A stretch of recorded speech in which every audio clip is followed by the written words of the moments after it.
Alright guys, so welcome back to another gameplay video or tutorial of my card game Progmon TCG. So today in this part 2 we are going to go through the in-depth rule and I guess like mechanics of the game, which help you progress with the game, and yeah, maybe you can make some strategies out of it, I don't know, but yeah, I hope this part 2 tutorial is helpful for you to learn how to play Progmon the card game. So today in this tutorial we are going to use Trial Deck 2 Archidemia. So yeah, again, if you haven't watched the unboxing video, it's on my YouTube channel, you guys can go and check it out. So yeah, I guess let's begin our tutorial.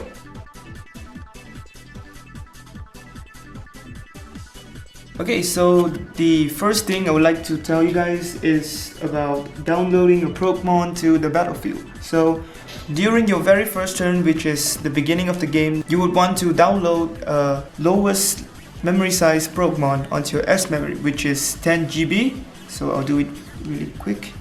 And yeah, so I got this Tindo, so I'll call it to my S memory zone and showing it as active Progmon. So yeah, that's pretty simple. As your game proceeds, you will continue to download more and more Progmons onto a battlefield on the S memory and the I memory slots. So I'll quickly show an example like that. Yeah, so what I'm going to show you next is, you may notice that there's a stack of cards accumulated below the top Progmon. So yeah, and also on the iMemory zone. So the cards below your current in-game Progmon, they're called the database. So database is technically like the data you collected as you go through the game of your Progmons. When you got attack on the S memory zone, the database won't be destroyed, as in it won't be discarded to the junk zone. However, if your iMemory Progmon gets destroyed because of an attack or a skill, then the whole stack of the database and the current Progmon will all end up in the junk zone.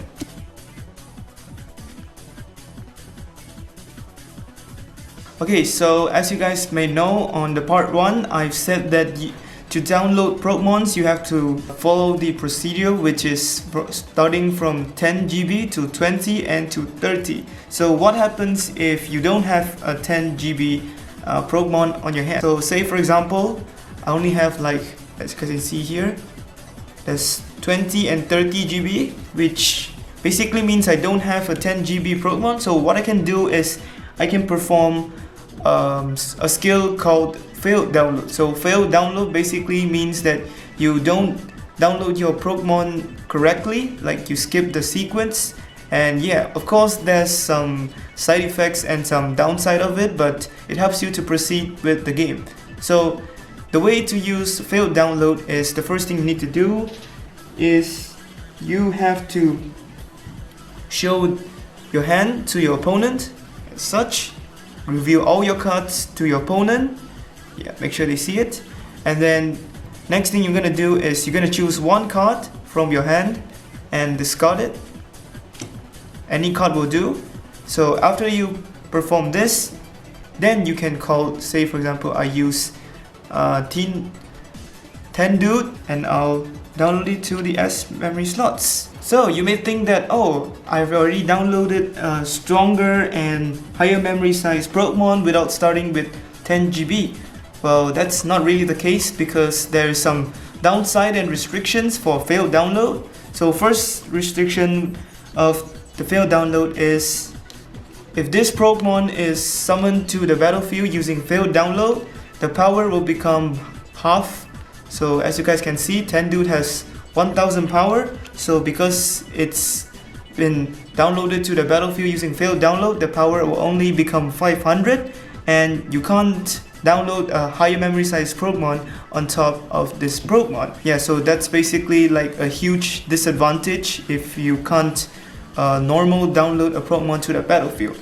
And the next thing of the failed downloading is, some Progmons have like commands which you can normally use in your game, but since this is a failed download Progmon, which means you can't use the command unless on your next turn when you get a 10 GB Progmon, then you can simply just download on it, and now you can play as normal.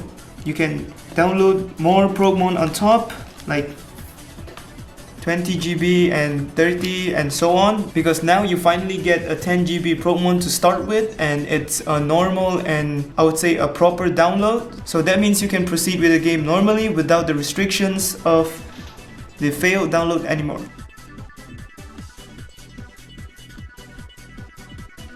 So next thing we're going to talk about is the Datama, which is the cards on the data nest. So what happens after you use your Datama? So say for example I've activated a command of a Progmon, then I'll have to flip it face down to show that I've already used one. The way to recharge the Datama cards is as you proceed on your next turn, the Datama will automatically, so when you got your next turn, which is your turn, you can turn a Datama card face up to charge one Datama.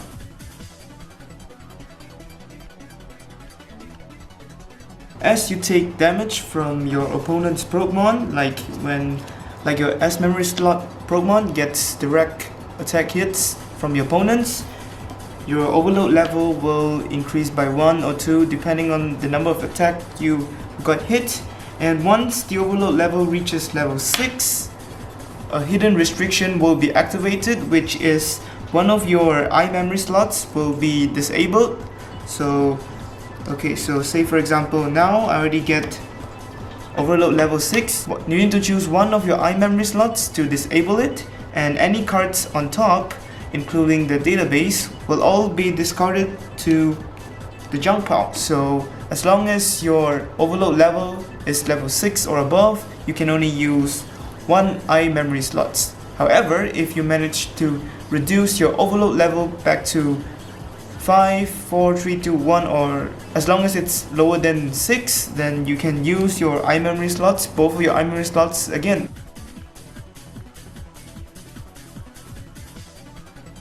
So the way to win your opponent in a game, there's two ways. The first way is the usual way, which is you attack your opponent until your opponent gets overload level 7, then he automatically loses. So the second way is, if your opponent ran out of cards in the program zone, your opponent automatically loses.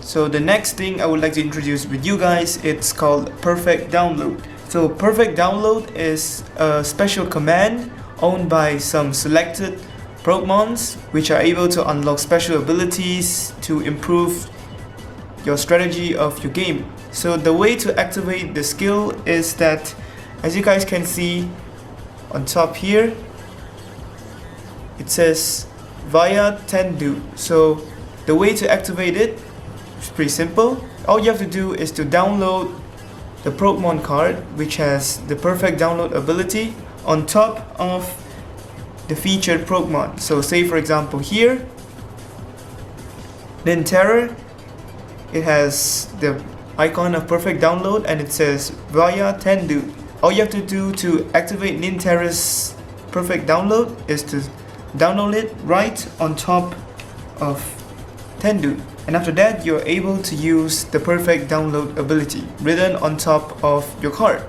So there's some things you need to remember in order to use the Perfect Download ability, which is the skill can only be used the moment you download the Progmon with Perfect Download ability on top of the featured Progmon. So say if you've forgotten or you don't want to use the Perfect Download ability during your current turn, you can choose not to download it first so that you can avoid wasting the opportunity to use this powerful command.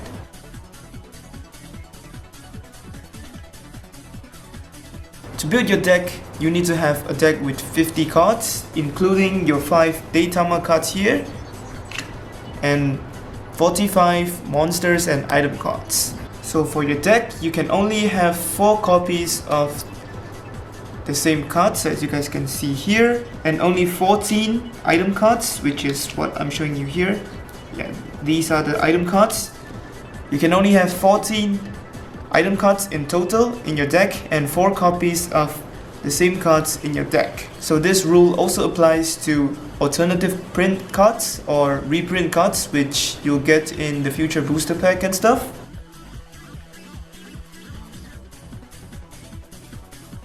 Okay, so last but not least, we're gonna go through some keywords or important phrases that you can see in the game. So the first one is called load. So load basically means that, as you can see here, some Progmons have loading points, which you can see here. So to load a Progmon, it basically means that placing a Progmon onto the loading zone.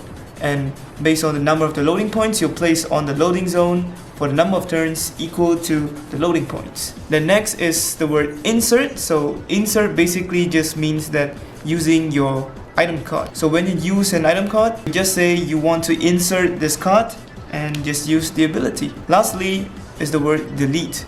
So delete, as in deleting your Progmon, basically means that by discarding your Progmon into the junk pile. So when a Progmon card gets deleted due to an attack or an ability activated by your opponent, you just delete the Progmon by discarding it, removing it from the iMemory zone and place it to the junk slot. But do remember that for S memory slot Progmons, it cannot be deleted. The only thing that you can do with the S memory Progmon is deal direct attack onto the S memory Progmon, and by doing so your opponent will gain overload level +1 and keep on attacking in order to win the game. So yeah, that's it for the part 2 of Progmon the card game tutorial video. So for the rules and stuff, you guys can get this Progmon rulebook beginner's guide along with a copy of your deck when you purchase it from GameCrafter, which will be on sale very soon, I believe in around 1 or 2 months. So basically all the rules will be in this guidebook. And if you guys still are confused with the rules and stuff, the mechanics, you guys can feel free to comment in the comment section below. I'll be more than happy to answer you guys. Or in the future, if you're playing this game and you feel confused of the rules, you guys can check back to part 1 and part 2 of the tutorial video. And yeah, I guess that's it for this time's video. So if you guys like this video, make sure to leave a like and subscribe to my channel if you guys haven't already, and share it with your friends. And yeah, I'll see you guys in the next video. See ya.